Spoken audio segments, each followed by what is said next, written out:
Hürmetlik vatandaş, vaziyet ve muhakeme siz bilen bille.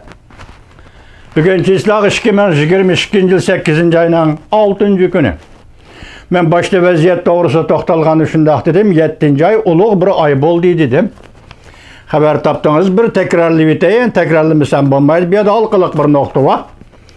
7. ayının 1. günü Şangan Murasim 25 yıllık Şangan Hong Kong'dan Angliye'nin koludan kayıtıp gelişi.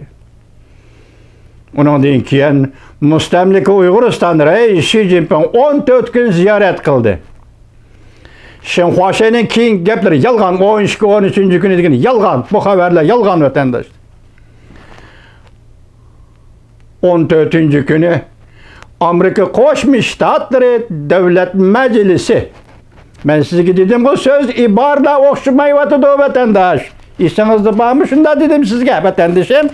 Söz ibarla okşumayıvatıdı Amerika Koşmuş Ştatlarından kanun layihesi. Tibet ile Cungu oturusu konuştu.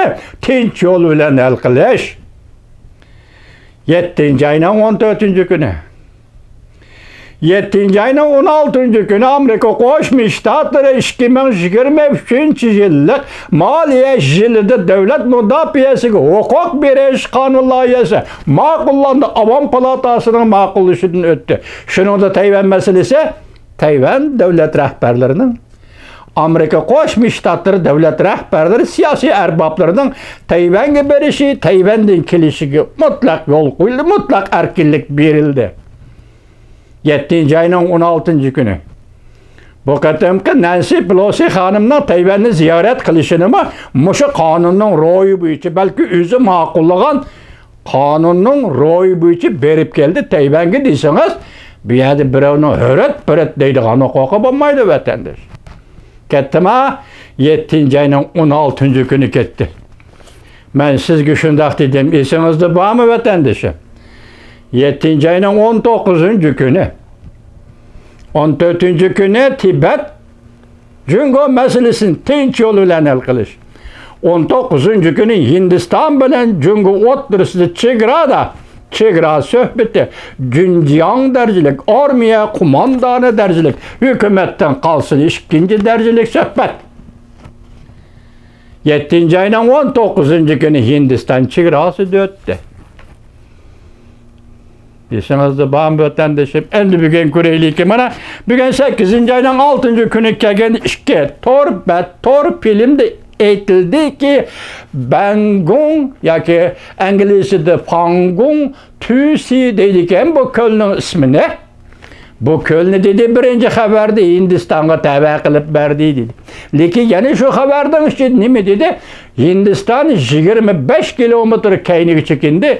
Cungu 25 kilometre kaynağı çekindi. Pangung Tüsi kölini merkez kılgan aldı ki devlet 25 kilometreden kaynağı çekindi dedi. Lekin ikinci haberden ne mi dedi? Hindistan'a ayırıp verdi dedi.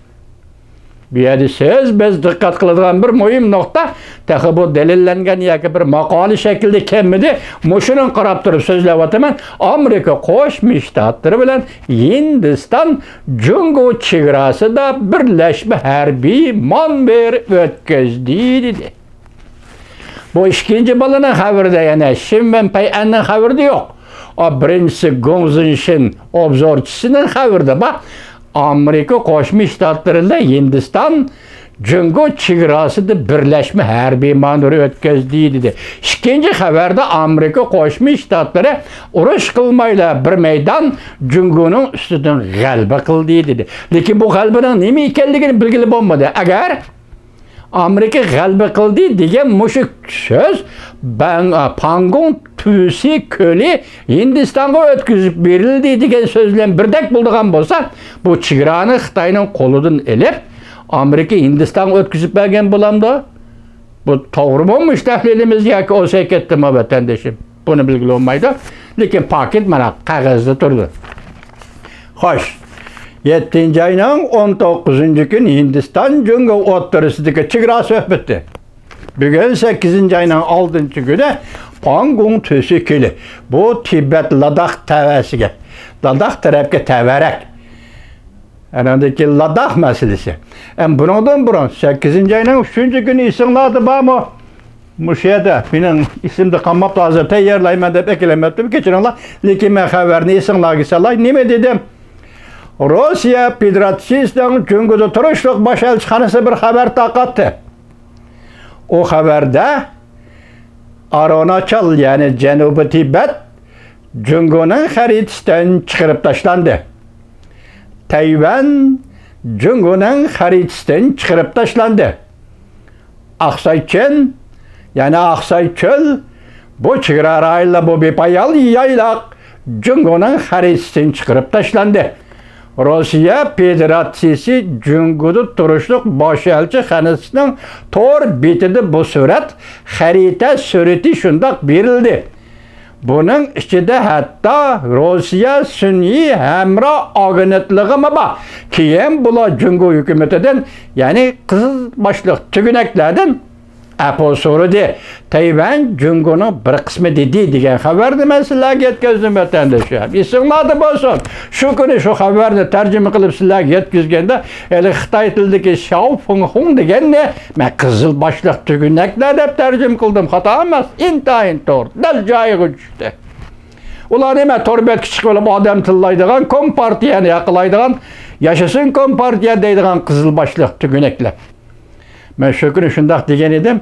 Endi siz bir yerge qail bulun vatandaş gördünüz mü? Hindistan çigrasıda bolgan özgürlükne avval şunca sezgürlük, şunca tezlik bilen Rusya Federasyonunun Beijing turuşda baş elçixanası inkaz kılgan gep vatandaşım. Şundak mı? Şundak oldu da.